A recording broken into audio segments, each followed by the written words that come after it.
কলিকাতা বিশ্ববিদ্যালয় BA first সেমিস্টারে আজকে তোমাদের বাংলার উপর থেকে খুব গুরুত্বপূর্ণ একটি সাজেশন তুলে ধরবো। তো আজকে ভিডিওটা তোমাদের মডিউল 2 পূর্বে মডিউল 1 দেওয়া হয়ে গেছে, যারা দেখোনি ডেসক্রিপশন বক্সের মধ্যে লিংক দেওয়া থাকবে, দেখে নিও।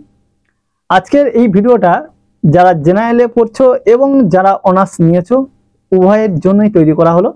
যেহেতু তোমাদের সিলেবাসটা একই, তাই তোমরা এই প্রশ্নগুলো উভয় করবে। যে নতুন সিলেবাসে প্রশ্ন উভয়ের পক্ষে কিন্তু ঘুরিয়ে ফিরিয়ে দিতে পারে, কিন্তু এই প্রশ্নগুলো করলে তোমরা চোখ বুঝিয়ে কিন্তু এখান থেকে কমন পাবে। অত্যন্ত গুরুত্বপূর্ণ প্রশ্নগুলো বাছাই করে তোমাদের সামনে উপস্থাপন করা হচ্ছে। এই প্রশ্নগুলোকে তোমরা ভালো করেই তৈরি করো, যারা করোনি এখনো সময় আছে করে নাও, তাহলে তোমরা এখান থেকে কমন পেয়ে যাবে। তো মডিউল 2 এর মধ্যে দেখো অনুবাদ সাহিত্য রয়েছে আমাদের ভাগবত, রামায়ণ, মহাভারত অনুবাদ সাহিত্যের মধ্যে পড়ছে। বৈষ্ণব পদাবলী রয়েছে। এই বৈষ্ণব পদাবলীর মধ্যে কি কি পড়তে হবে? বিদ্যাপতি, চণ্ডীদাস, জ্ঞান দাস, গোবিন্দ দাস। আর 3 নম্বর রয়েছে চৈতন্য চরিতামৃত সাহিত্য, যেটা বা চৈতন্য চরিতা সাহিত্য। তো এই চৈতন্য চরিত সাহিত্য তেমন 3টে পার্ট আমরা পড়বো, অনুবাদ সাহিত্য, বৈষ্ণব পদাবলী আর চৈতন্য চরিত সাহিত্য। এবারে আমরা এখান থেকে কি কি প্রশ্ন করতে হচ্ছে সেটা আমরা এবার শুরু করব। তার আগে বলবো, যারা শুনে লিখতে অসুবিধা হবে তাদের জন্য এই একই আগে পূর্বে আমি লিখিত সাজেশন তোমাদেরকে দিয়েছিলাম, তোমরা একটু ডেসক্রিপশনের দিকে চলে যাও। ওখানে গেলে যেটা মুখে বলছি এটা লিখিত সাজেশনটা পেয়ে যাবে, এবং পূর্বে যে পার্ট 1 এ মডিউলটা দেওয়া হয়েছিল সেটাও কিন্তু পেয়ে যাবে। দেখো প্রথম প্রশ্ন তোমাদের যেটা করতে হবে, বাংলা ভাষায় মহাভারতের শ্রেষ্ঠ অনুবাদক কে? তার শ্রেষ্ঠত্ব কোথায়? বাংলা ভাষায় মহাভারতের শ্রেষ্ঠ অনুবাদক কে? তার শ্রেষ্ঠত্ব কোথায়? এটা করবে। দ্বিতীয় প্রশ্ন, কৃত্তিবাসী রামায়ণে রচয়িতার আবির্ভাবকাল ও সম্পূর্ণ পরিচয় দাও। এই সাহিত্যিক মূল্য এবং বাঙালির জীবনে এর গুরুত্ব আলোচনা করো। তাহলে কি বললাম? কৃত্তিবাসী রামায়ণের রচয়িতা আবির্ভাবকাল ও সম্পূর্ণ পরিচয় দাও, এই সাহিত্যিক মূল্য এবং বাঙালির জীবনে এর গুরুত্ব আলোচনা করো। এটা দ্বিতীয় প্রশ্ন হিসাবে করবে। 3 নম্বর প্রশ্ন, মালাধর বসুর জন্ম পরিচয় ও তার কবি কৃতিত্ব বর্ণনা করো। 4 নম্বর প্রশ্ন, পূর্বরাগ পর্যায়ে বিদ্যাপতি কবিত্ব প্রকাশ করো। 5 নম্বর, কৃত্তিবাসী রামায়ণে মৌলিকতা আলোচনা করো। 6 নম্বর প্রশ্ন, প্রেম বৈচিত্র্য ও আক্ষেপানুরাগের সংজ্ঞা নির্দেশ করে এই পর্যায়ে শ্রেষ্ঠ কবি চণ্ডীদাসের কৃতিত্ব দেখাও। তো এই হচ্ছে তোমাদের 6টি খুব গুরুত্বপূর্ণ প্রশ্ন। খুব ভালো করে করলে তোমরা এখান থেকে কিন্তু সব প্রশ্নই কমন পাবে এবং ভালো মতো নাম্বার পাবে। এই 6টা প্রশ্ন হয়ে গেলে তোমাদের আরো কিছু প্রশ্ন গুরুত্বের দাবি রাখে, সেগুলো বলছি 3টে পরপর। চৈতন্য জীবনী কাব্য সম্পর্কে সংক্ষিপ্ত পরিচয়, মানে চৈতন্য জীবনী কাব্য সম্পর্কে সংক্ষিপ্ত পরিচয় দাও, এটাও কিন্তু খুব গুরুত্বপূর্ণ প্রশ্ন। 8 নম্বর প্রশ্ন আছে বাংলা সাহিত্যে গোবিন্দ দাসের অবদান আলোচনা করো, তারপরে এটি করবে।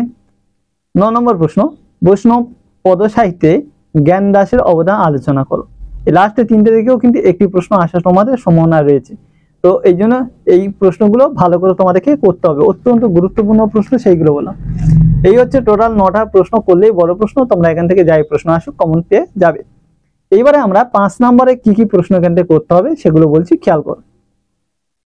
প্রথম প্রশ্ন 5-এর জন্য, মালাধর বসুর ভাগবতের অনুবাদ গ্রন্থটির নাম কি?